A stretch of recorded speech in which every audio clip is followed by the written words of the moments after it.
করলে, তিনটা বদ আমলে মানুষের হায়াত কমে যায়, দুনিয়ার জমিনে হায়াত কমে যায়, কমতে থাকে, হায়াতও কমে যায়, রিজিকও কমে যায়। বলতে পারেন হুজুর আমরা জানি হায়াত সীমাবদ্ধ, তাহলে হায়াত কেমনে কমে?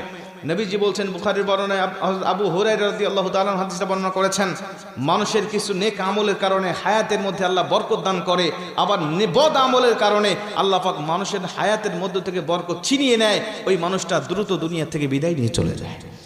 হায়াত নির্ধারিত, রিজিকও নির্ধারিত, কিন্তু আল্লাহ পাক এর মধ্যে বরকত রেখে দেয়। একটা উদাহরণ দিয়ে ভালো বুঝবেন। হালাল পথে কেউ ইনকাম করে মাসে 10,000 টাকা, হারাম পথে কেউ ইনকাম করে মাসে 50,000 টাকা। এই হালাল পথের ইনকাম করা ব্যক্তি দেখবেন মাস শেষে খেয়ে দিয়ে আরো 2,000 টাকা ইনকাম করে সেখান থেকে সঞ্চয় করতে পারে। 50,000 টাকা যিনি হারাম পথে ইনকাম করে, মাস শেষে তাকে আরো 10,000 টাকা ঋণ করতে হয়। কথা কন ঠিক কি না? তার মানে হালালের মধ্যে আল্লাহ বরকত রেখে দিয়েছেন, হারামের মধ্যে কোনো বরকত নাই। নবীজি বলছেন হাদিসের মধ্যে, যদি ওই ব্যক্তি আল্লাহ পাকের নাশুকরি করে, আল্লাহ পাকের শুকরিয়া আদায় থেকে মুখ ফিরিয়ে নেয়, তখন আল্লাহ পাক তার হায়াতটাকে সংকীর্ণ করে দেয়, হায়াতের মধ্যে থেকে বরকত আল্লাহ পাক ছিনিয়ে নেয়। এই জন্য সব সময় আমরা হায়াতের আল্লাহ পাকের শুকরিয়া আদায় করতে থাকবো ইনশাআল্লাহ। যে পজিশনে রেখেছি আমরা ওই পজিশন থেকে শুকরিয়া করব।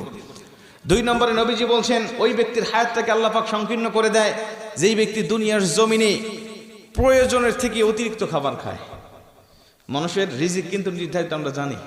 রিজিক শেষ হয়ে যাবে, আপনার হায়াত ফুরিয়ে যাবে, আপনি দুনিয়া থেকে বিদায় নিয়ে চলে যাবেন। একটা দানা যখন আপনার জন্য আর পৃথিবীর এই প্রান্ত থেকে ও প্রান্ত ফেরেশতারা খুঁজে পাবেন না, আপনার রিজিকের ব্যবস্থা হবে না, সেদিন মালাকুল মউত আপনার কাছে উপস্থিত হয়ে যাবে। খাবার খাবেন, হিসাব করে খাবেন। 3 নম্বরে নবীজি সাল্লাল্লাহু আলাইহি ওয়াসাল্লাম বলছেন, ওই ব্যক্তির হায়াত আল্লাহ পাক ফুরিয়ে নেয়, কমিয়ে নেয়।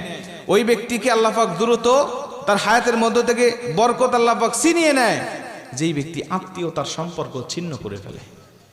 আত্মীয়তার সম্পর্ক ছিন্ন করা মানুষ এখন আমাদের সমাজে বাড়তেছে না কমতেছে?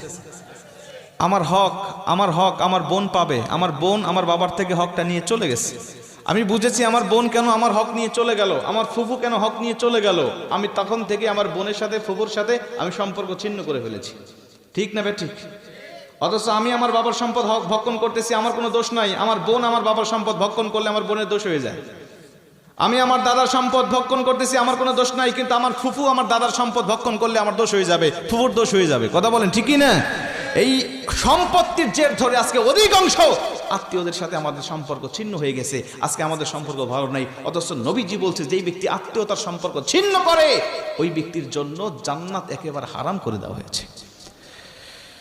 আজকে দেখেন আপনার আত্মীয়র মধ্যে কার সাথে সম্পর্ক আপনার ঠিক নাই, মাহফিল থেকে গিয়ে আপনি তার সাথে সম্পর্ক জোড়া লাগানোর চেষ্টা করবেন। বোনের সাথে কথা বলেন না, বোনের সাথে কথা বলেন। ফুফুর সাথে কথা নাই, ফুফুর সাথে কথা বলেন। চাচা ভাতিজার সাথে সম্পর্ক নাই, চাচা ভাতিজার সাথে সম্পর্ক জোড়া লাগিয়ে ফেলেন। কসম করে বলছি, নবীজি বলছি, যারা আত্মীয়তার সম্পর্ককে রক্ষা করে, জোড়া লাগায়, আমি নবী আর ওই বান্দা একই জান্নাতে থাকবো।